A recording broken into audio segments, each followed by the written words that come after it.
Hello friends, welcome to খেল দুনিয়া। Armando Sadiku মোহনবাগানে থাকবেন কি থাকবেন না সেটা নিয়ে একটা জল্পনা ছিলই।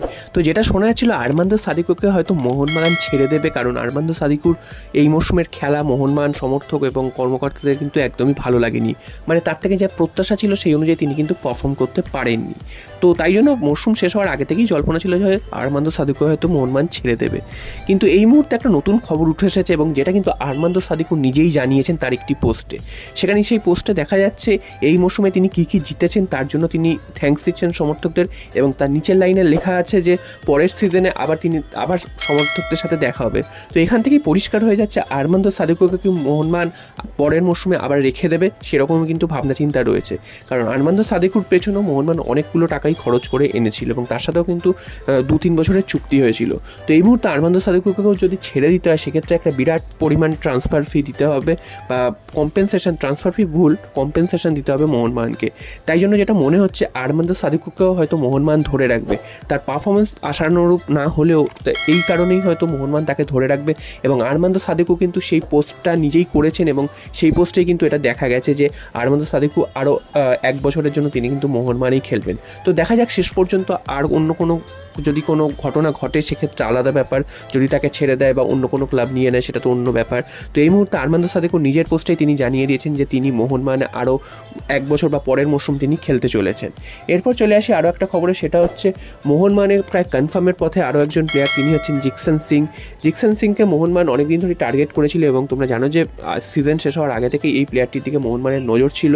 তো শেষ পর্যন্ত এই প্লেয়ারটিকে কিন্তু মোহনবাগান নিয়ে নিচ্ছে, সেরকমটাই কিন্তু খবর বেরিয়ে এসছে। এবং তার সাথে প্রায় অ্যাডভান্স স্টেজে কথা চলছে, শৈশাবদের খালি অপেক্ষা রয়েছে এবং সেটাও আর কিছুদিনের মধ্যেই হয়ে যাবে, কারণ কোনো বাধাই আর নেই। তো এই প্লেয়ারটি যদি মোহনবাগানে আসে সেক্ষেত্রে মোহনবাগানে আরও একজন ভারতীয় দলের ফুটবলার বাড়বে এবং এই প্লেয়ারটির যে পজিশনে খেলে সেই পজিশনটাও কিন্তু মোহনবাগানের অনেকটাই শক্তিশালী হবে। তো দেখা যাক জিকসন সিংয়ের অফিসিয়াল কনফার্মেশনটা কবে আসে।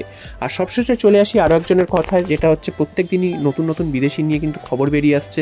তো এবার কিন্তু আরও একজন বিদেশির নাম বেরিয়ে আসছে। এই বিদেশির নাম এর আগেও কিন্তু বেরিয়ে এসেছিল, তিনি হচ্ছেন তুর্কির প্লেয়ার বারিস আটিক। এই প্লেয়ারটিও কিন্তু তোমার ট্রান্সফার মার্কেট যদি চেক করো সেখানেই দেখতে পাবে যে এই প্লেয়ারটির সাথে মোহনবাগানের লিঙ্ক আপ হয়েছে এবং সেখান থেকেই কিন্তু এই নিউজটা উঠে এসেছে যে বারিস আটিকের সাথে মোহনবাগান কথাবার্তা চালাচ্ছে। তো বারিস আটিক যে পজিশনে খেলে সেটা হচ্ছে লেফট উইং পজিশন, যদিও এই পজিশনে মোহনবাগানের ভারতীয় প্লেয়াররা রয়েছে।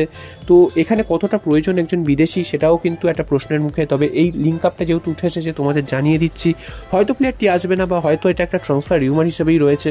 তবে যেহেতু এই নিউজটা উঠে এসেছে এবং মোহনবাগান ইন্টারেস্ট শো করেছে সেটাই কিন্তু এই মুহূর্তে খবর, তাই জন্য তোমাদের জানিয়ে দিলাম।